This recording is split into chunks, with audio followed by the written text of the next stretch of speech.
चलिए आगे बढ़ते हुए अब बात करेंगे पश्चिम बंगाल की राजनीति में ऐतिहासिक बदलाव के बीच राज्य में पहली बार भारतीय जनता पार्टी की सरकार बनने जा रही है। सरकार गठन की प्रक्रिया अब अंतिम चरण पर पहुंच चुकी है। जी हां, और शपथ ग्रहण समारोह 9 मई को आयोजित किया जाएगा। इस खास मौके पर नरेंद्र मोदी के शामिल होने की भी पुष्टि हुई है। जी हां, जिससे इस कार्यक्रम का महत्व और बढ़ गया है। यह शपथ ग्रहण समारोह कई मायनों में ऐतिहासिक है, क्योंकि पश्चिम बंगाल में पहली बार भाजपा सत्ता में आ रही है। लंबे समय तक राज्य की राजनीति में ऑल इंडिया तृणमूल कांग्रेस यानी कि टीएमसी का दबदबा रहा, लेकिन इस बार चुनाव परिणाम ने पूरी तस्वीर बदल दी है। भाजपा की इस जीत को राज्य की राजनीति में एक बड़ा बदलाव के रूप में देखा जा रहा है। शपथ ग्रहण समारोह का भव्य बनाने की तैयारियां जोरों शोरों से चली गई है।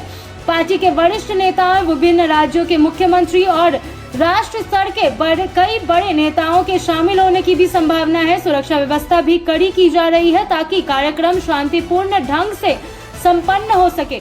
हालांकि मुख्यमंत्री का चेहरे का आधिकारिक ऐलान अभी भी नहीं हुआ है, लेकिन विधायक दल की बैठक के बाद इस पर अंतिम मोहर लग जाएगी। पार्टी नेतृत्व इस फैसले को लेकर गंभीरता से विचार कर रहे हैं ताकि राज्य के लिए सबसे उपयुक्त नेता का चयन किया जा सके। राजनीतिक विश्लेषकों का मानना है कि भाजपा की यह जीत केवल एक चुनावी सफलता नहीं, बल्कि यह राज्य की राजनीति को संतुलन के बदलने का संकेत भी है। इससे आने वाले समय में नीतियों और प्रशासनिक प्रतिमात्मकों में भी बदलाव देखने को मिल सकता है। प्रधानमंत्री नरेंद्र मोदी की मौजूदगी इस समारोह को राष्ट्र स्तर पर और भी अधिक महत्वपूर्ण बना देती है। यह न केवल पार्टी कार्यकर्ताओं के लिए उत्साह का विषय है, बल्कि यह भी दर्शाता है कि केंद्र सरकार इस जीत को कितना अहमियत दे रही है। कुल मिलाकर अगर बात करें तो 9 मई को होने वाला यह शपथ ग्रहण समारोह पश्चिम बंगाल की राजनीति में एक नया अध्याय की शुरुआत करेगा।